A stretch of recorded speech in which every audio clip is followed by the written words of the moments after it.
Avant tout, abonnez-vous sur notre chaîne et partagez nos vidéos.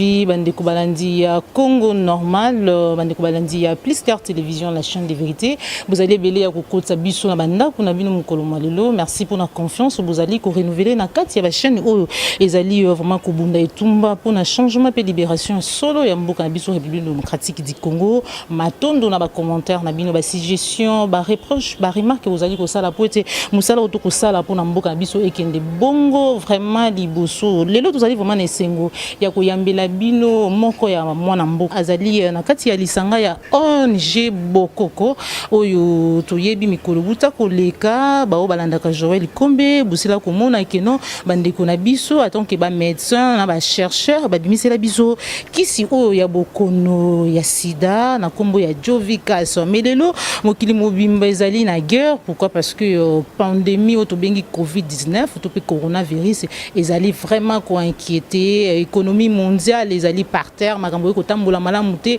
tozali na ba confinement tozali confiné na banda kuna biso pona kaka coronavirus mais lelo to pusani ezali bongo pona Jovikas te ezali pona kisi ya sida te mais to ye lelo pembeni ya ONG Bokoko bipai wapi to kosolola na moko ya membre ya ONG ya zali bongo médecin na kombo ya docteur Maniko Kalumbo ou vraiment to kosolola na ye par rapport na ba recherche bango ba menaka balobi nini par rapport na pandémie ya coronavirus. Sans plus tarder na kopé ça y mbote mais avant na pese mbote na kopé ça ba confrère nango tozali bango na plateau tozali bongo na Trésor King Bukele Kolo Congo oboyebi journaliste patriote résistant qui je dis bonjour Trésor King. Yange Matondo Ingeta Losako.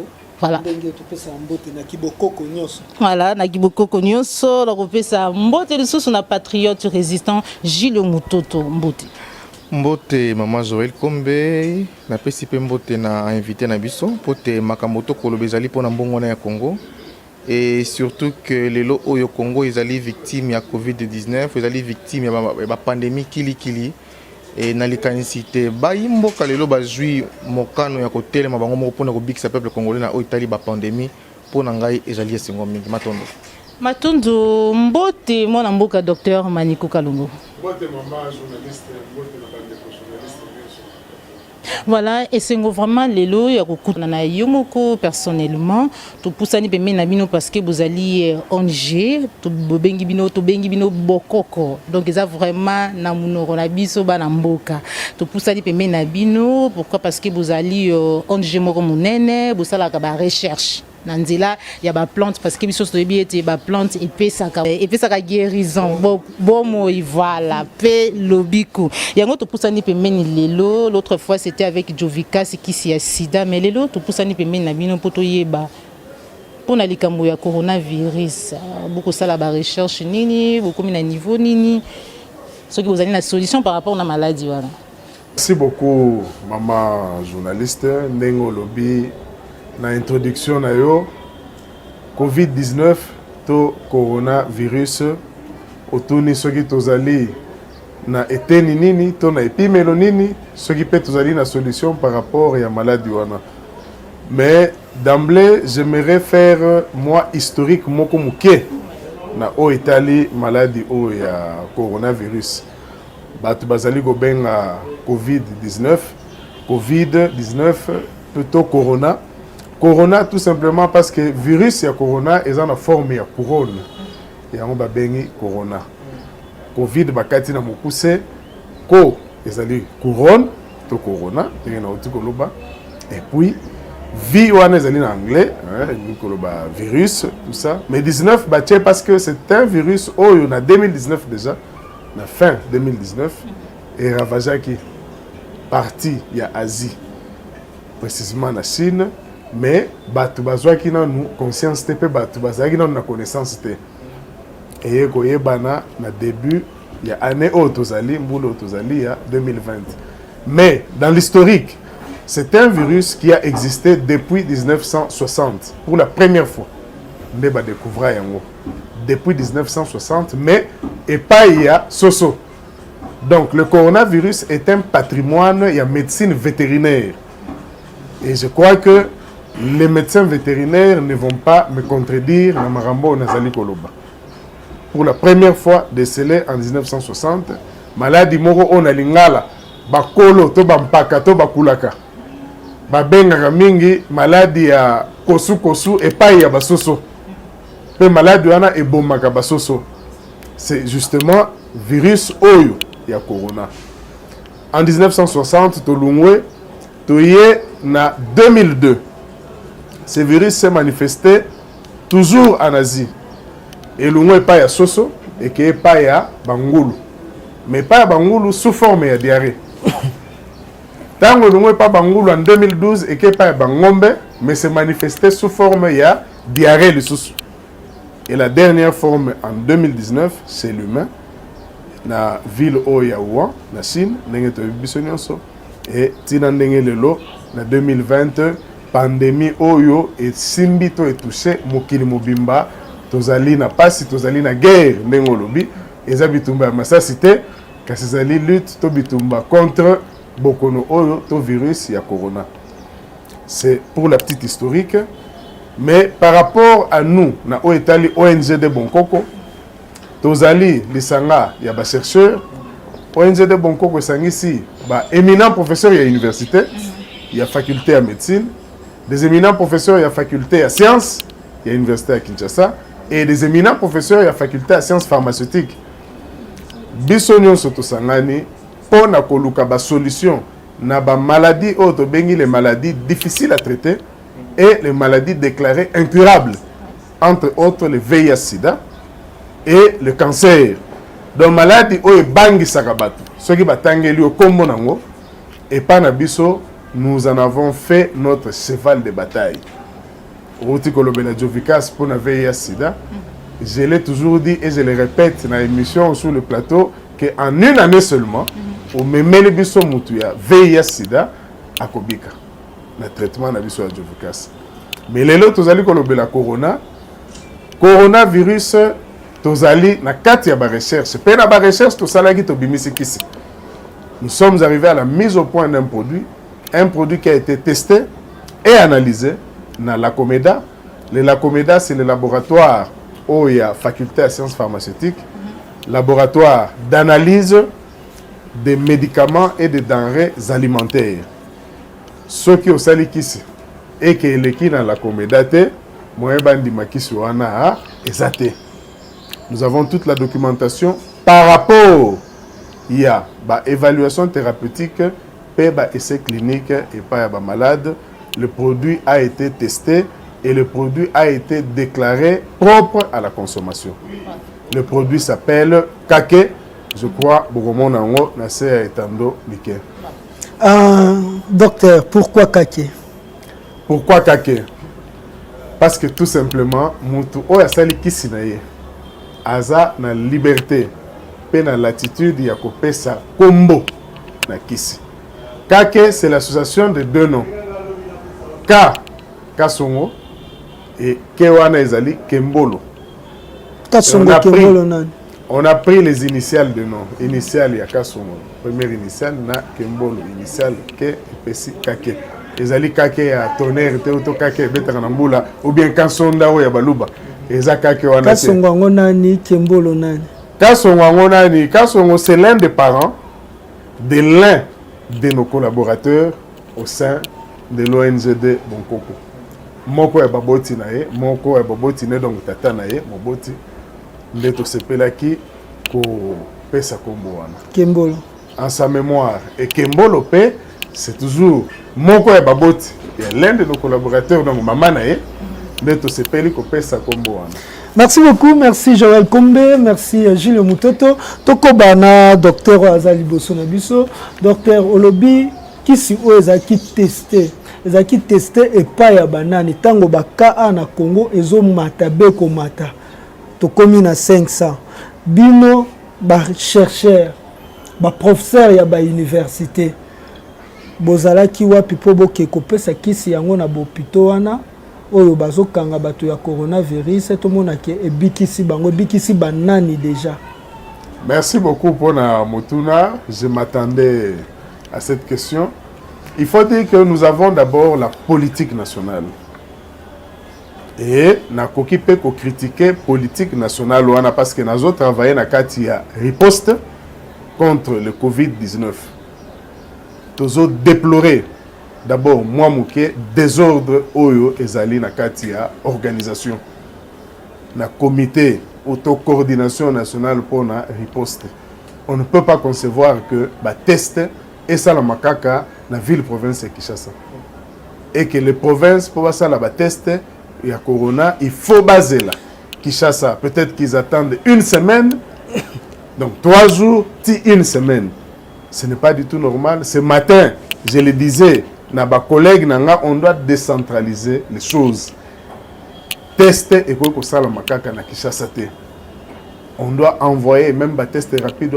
Ce sont des dons, bazopesa. Moi, je ne comprends pas. Ministre Santa Goko Kanga Yangote. Et toujours quand même que les tests en les autres comme $110, ce n'est pas normal. Là, la banque a moutouté, je dénonce parce que Mboka est abissonnoso.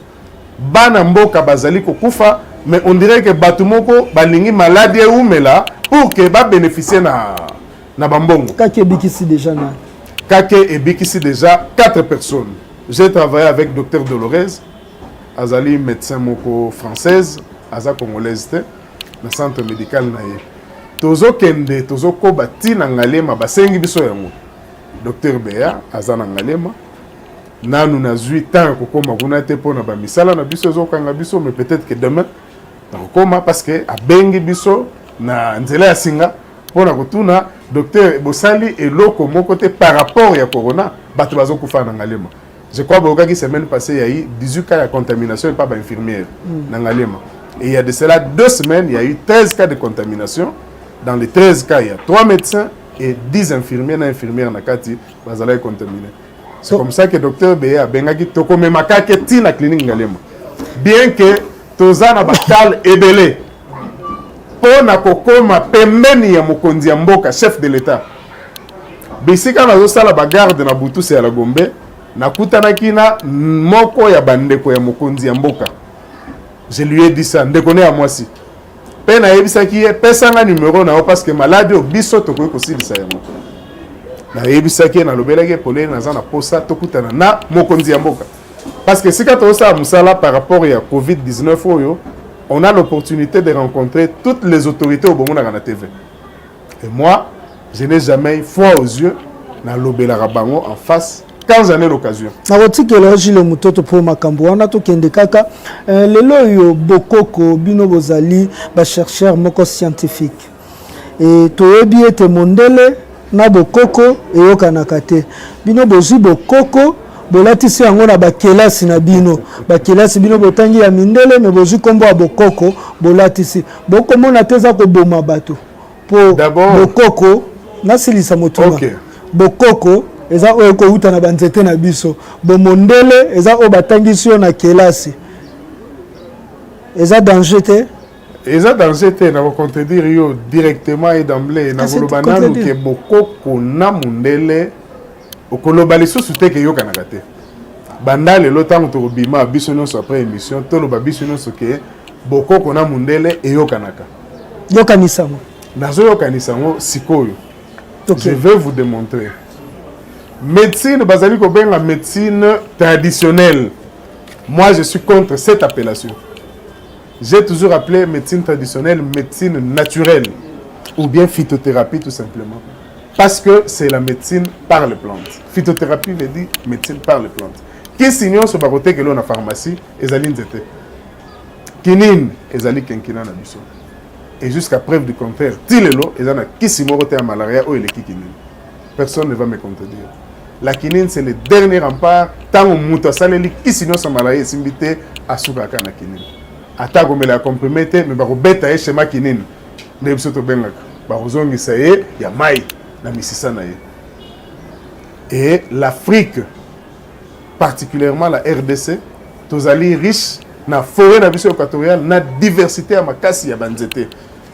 Je disais tantôt que je m'oppose à l'appellation de médecine traditionnelle. Pourquoi? Parce que mindele, bah occidentaux, na banga kolobela bango en face, même lors des conférences, je leur dis que vous n'aimez pas l'Afrique. pour boyebi qu'en Afrique la solution comme belé même par rapport au VIH/SIDA. Tout ce que les Occidentaux font, c'est priver les Africains de moyens pour développer Mayele. Oh, bakoko batike la biso. Bokoko na biso yanzete, ezali très riche. J'ai dit ceci, lorsque les Occidentaux appellent notre médecine traditionnelle, la leur aussi, ngana lo barango, ezali médecine traditionnelle par rapport à la tradition. Oui, ezali bokoko na bango. Alors, parce qu'eux, ils viennent qu'on loue même banzete pas na biso. Ça, c'est une vérité. Merci beaucoup, mais yo zo ape mayele na bokoko na yote, mayele zo ki pa mindele mais qui sont goto sala bokoko. To koba moi moke. Bozu nzete bobali yango bolambi yango na ba produits chimiques et komi boye na ba boîte. Ba yebisa biso produits chimiques eza mabe. Produits chimiques et kobebisaka biloko ya kati ya moto. Pourquoi pas kotika nzete yango bozwi na Afrique? Kolakisa moto ndenge ni komela yango ka bongo na bonzete esengeli bolamba yango na produit chimique. Tant to lamba ka kisi, na ko répondre directement, to sala ka nyonso pour que etika na état nango naturel. Wana bino to bato nyonso. Biso na ONG de Mokoko. Nous avons nos pharmaciens oyo ba veaka à ce que nos produits quand ils sont préparés tout en restant naturel demeurent efficaces. Nous avons fait de cela notre devise.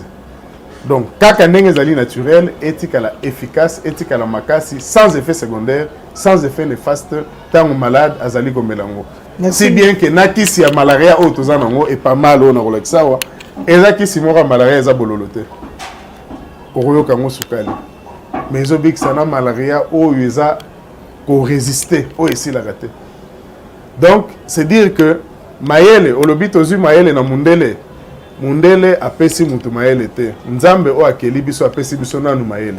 Parce que nos ancêtres, to bakoko na biso, ne se guérissaient que par les plantes. Et ils ont bénéficié d'une longévité de vie incroyable. Et mundele tangoye, kokuta ba ancêtres to bakoko na biso, akutaki bango très avancé. Akutaki ba civilisation, c'était des peuples civilisés dans tous les secteurs et surtout dans le secteur de la médecine. Biso tozaki na bokononeti kari dentaire te. Bokononeti diabète tozaki na ngote.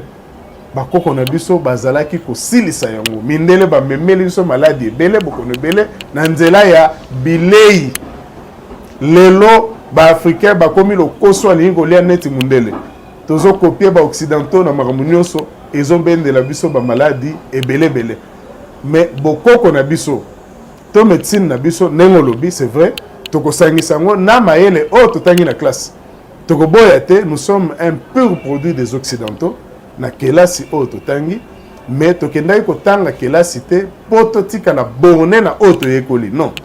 Tokendai ko tanga kelasi pour que toyeba ko innover ko mema makambo ya sike, non pas reproduire kaka o totangi. Et moi j'ai toujours dit aux gens, je ne suis pas seulement un médecin praticien, mais je suis un médecin chercheur. Parce que médecin praticien, zali oyo, atikaliga na oyo batangi na classe.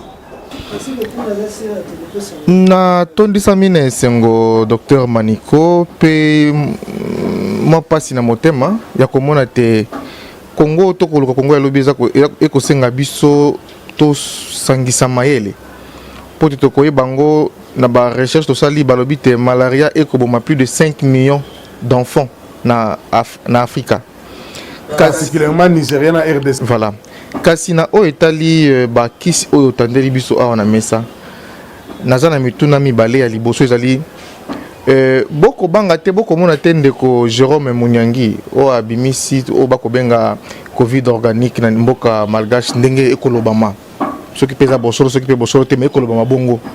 Na o etali matiti Artemisia. Azalaki victime akimi mboka pona koloba bomaye.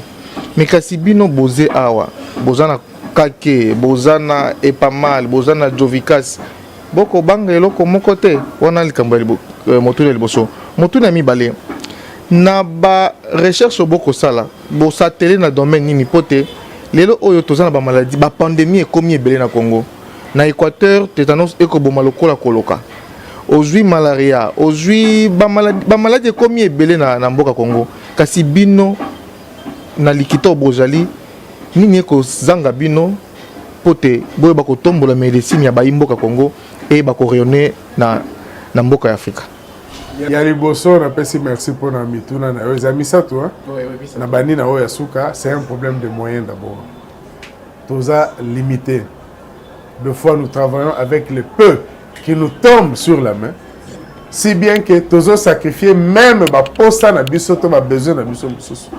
Si bien que on sacrifie même les études ya bana na biso. Et il y a des enfants de beaucoup de nos collaborateurs qui ont connu même des retards dans le cycle d'études dans la classe. Parce que, tous un souci, il y a recherche, il y a deux types de recherche. Nous avons la recherche appliquée, dont les résultats ne tardent pas à venir. Recherche appliquée, la recherche en 1 mois, ou en 2 mois ou 3 mois, il a les résultats. Mais nous avons un deuxième type de recherche, une recherche fondamentale. C'est le type de recherche où les résultats tardent à venir. Si bien que Moutou Abanda qui recherche pour na résultat moko boye, to a traité beaucoup no moko boye, akoki pe kokufa. Akufi na ye, soki a initié ki batu wana ba continuer na musala na ye oya abanda ki nango. Soki pa initié ki batu te, recherche na ye pe et soki na nzela pe elimwe. Mais et à la recherche appliquée, et à la recherche fondamentale, tous ces deux types de recherche et sengi moyens et nous sommes limités. Lelo, au lobby que tozo bangate, nenge docteur Mouniangi Jérôme, balingaki babomaye, akimaki tout ça. Aujourd'hui, bazo lobela vraiment marambu ya koboma mingite, mais on vous prive du financement. C'est une autre manière de vous tuer. Nous avons écrit Totala Petokoutanana Batula les personnes de bonne foi, institutions, les personnes de bonne volonté. Jusqu'à ce jour, nos demandes restent lettres mortes. On ne trouve pas toujours satisfaction. Mais il y a des promesses par-ci par-là, pour qu'un jour ou l'autre, Tobi Misape Moutou. Docteur Jérôme Mouniangi, je le salue en passant dans l'émission. C'est un garçon que je connais très bien. À Tangia, on a Bel Campus, on a limité, dans 8e rue, Université technologique Bel Campus, et pas promoteur Bossé Kota. Et l'un de mes amis, docteur Iski Subakongo, à Zalaki, à Zapeti, à pariteur dans l'université. Donc, c'est vous dire que Toyebi, docteur Jérôme, très bien. C'est un médecin, un confrère. Oyo. Nous saluer d'abord bravoure nae, peu courage nae, peu Moussala, Oya Sali na Madagascar, Oya Monani. Lobby na Bandaï Kolanda Africa News, l'information na moni ba pays, certains pays africains, ba emboîter les pas, ba zo commandé en haut. Au Nigeria, je crois qu'on a commandé 16 000 pièces, Kenya 12 000 pièces, je crois la Côte d'Ivoire aussi, donc Sénégal peut emboîter les pas. C'est vraiment un garçon à louer. Mais on déplore seulement le fait que moi, Namboka, oh, ya biso na Congo, aosala ba exploit libanda, biso tozolinga ko exploiter yete, tozolinga ko exploiter maele na yete. On apprenait que le chef de l'État a décidé de continuer de jet privé pour qu'il ne rezoye aya Namboka, yepa boyagite, alobaka que pour garantir sécurité nanga. Mais jusque là, on ne comprend pas qu'est-ce qui bloque. Pharmacien Bantan ou Pesa Ao, à Salimana Covid nae. Mais il y a des gens qui se sont insurgés pour battre les mêlés, pour combattre. Alors que c'est un produit qui a fait aussi ses preuves. Mais nous sommes combattus. Il y a une main invisible qui vous repousse toujours. Yambona zongi sa motune pa mama Joël na zana motune asuka. Jovika ya solo ebomi sida. Kaki ya solo ebomi Covid-19. Jovika ya solo ebomi sida. Ozana malade yakanaye. Il y a des malades que nous n'avons pas traités kaka en Congo, même si les bandes en boca. On expédie les traitements. Tant que l'agence est ça normalement. Tindi traitement. Et tous les 3 mois, nous contrôlons l'immunité à moto. Alors ça, l'examen a été, total CD4 a été, total immunité a été, tous les 3 mois. Donc le contrôle se fait au moins 4 fois sur 12 mois. Il y a traitement. Et tant que c'est traitement, accueil contrôle. Il peut arriver qu'il y a une année à traitement, on n'arrive pas au résultat. On ne s'inquiète pas. On lui demande de reprendre à zéro et la deuxième fois, c'est terminé.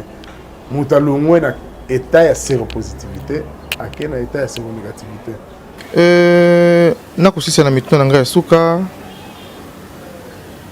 Tokipe ko lobake non Covid-19 pesili. Na Congo ezate soki kiso ezu ampleur nango. Soki kiso ezu ampleur, soki ba tikeli biso espace tokota na carré. Je lance un appel pressant na mokonzi mboka le chef de l'État. Félix Antoine Tshisekedi Tshilombo azali pona batu nyonso ba congolais nyonso azaka ka pona comité de coordination en riposte te naza na kati ya riposte, nous travaillons dans la riposte, azaka ka pona INRBT azaka pona MBT parce que lui-même avait lancé un appel à tous les chercheurs. Yemoko, chef de l'État, a lancé un appel chercheurs nyonso oyebi ke azana recette oyebi ke azana eloko moko oyo ko apporter un plus parce que kisi elobi kaka te ebi ça totalement. Quand un produit peut déjà traiter 2 ou 3 symptômes na kati ya maladie moko boye, ce produit est déclaré propre à la consommation pe ezali déclaré efficace. Docteur Mutuna moko ko yana suka pona batata oyo bazana pompe bopikili kiboko kosunga pe bango bopikili kiboko kundu banzoto wa bango mais solution ezali pona bango. Voilà, nous tendons déjà vers la fin de notre émission. Mais docteur Maniko, est-ce que déjà vous avez autorisation, il y a vente, il y a produit au Netikaki? Non, mais je vous ai dit que nous venons de la Comeda. La Comeda est un laboratoire, il y a faculté, il y a sciences pharmaceutiques. Ceux qui sont venus à l'équipe, on a été barondi mamote. Et l'autorisation de mise sur le marché, c'est une procédure. Il faut aller à la 3e direction. Na ministère de la santé. Alors qu'il y a blocage na direction en pharmacie et en médicaments. Oui. Alors qu'il y a blocage des alliés. Écoutez, le malade n'a pas besoin de tous ces blocages. Le malade n'a pas besoin de vos tiraillements. Le malade a besoin de la solution. Pendant que le malade a zokoufa, binobo que nous la démarche et autorisation de mise sur le marché. Les AMM, pour nous une année, les bakata nous poussent AMM, autorisation de mise sur le marché. Pour la autorisation une année, pour la démarche, c'est ça les pétrole moi besoin d'en c'est que biso pour nos autorisations et là c'est l'autorisation provisoire. Après autorisation à une année, il faut pas que nous ayons autorisation il y a 5 ans. C'est aussi une autre procédure. Est-ce que la procédure ni ça la pour l'autorisation c'est un bon mot? Non, mais il faut l'argent pour ça. Vous devez payer. Tous ça contribuable congolais, il faut que vous fouti et puis avant Mikanda à leur tour, ils doivent aussi faire analyser dans le laboratoire pharmaceutique à Kinshasa, un laboratoire national, la FAKI, où ils ont mis à Ndolo. Je crois, oui, c'est le quartier Ndolo, dans la commune de Barumbu, à la FAKI. Ils vont faire analyser là-bas, mais toutes ces procédures-là, ils auront temps. Il y a ma casse. Je rappelle tant, mais beaucoup qui s'y sentent tout fois pour autres. Non, mais Torobang est parce que d'abord nous sommes connus. Notre notoriété est connue. Bakoko Tchabiso en doute, c'était parce que dans il y a un programme. Il y a médecine traditionnelle, où ils allaient dans le ministère de la Santé, on est aussi reconnu là-bas. Le programme nous avait invité pour que Tomé Mapeki Sikuna, et dans il y a un programme, lorsque on voit l'ONG de Bonkoko, on nous fait confiance. Voilà. Merci beaucoup, docteur. On a invité Trésor King Moutoune. Moi, le Kambo ya suka kaka na lolendo nyonso, docteur akobete la biso bisika l'équipe boye, to tester boye, to se na lolendo nyonso. Mais docteur, nini eko sala blocage loko oyo congolais nyonso azwango te to Afrique mobimbe zwango te po bino boye bani bino boko le kabisika. Est-ce que okoki ko ebisa biso kal eza esikani? Dans le bel accueil, d'abord, problème, il y a pas moyen. Ce qui est là, qui il faut appeler ça pas moyen. Il faut appeler ça pas moyen. C'est d'abord l'État congolais qui doit nous soutenir. Parce que Bisso, toujours travailler sur fonds propres. Mais l'État congolais ne nous soutient pas. Donc, partout, même si la FPI, on a dénoncé. FPI, Azali Kosunga, Mingi, expatrié par rapport à Bisso Banamboka. Les Libanais, ils ont crédit, il y a 3 millions de dollars, 2 millions de dollars. Régime le régime Kabila, Jeannette Kabila, ils ont 3 millions de dollars. Ça, on le sait.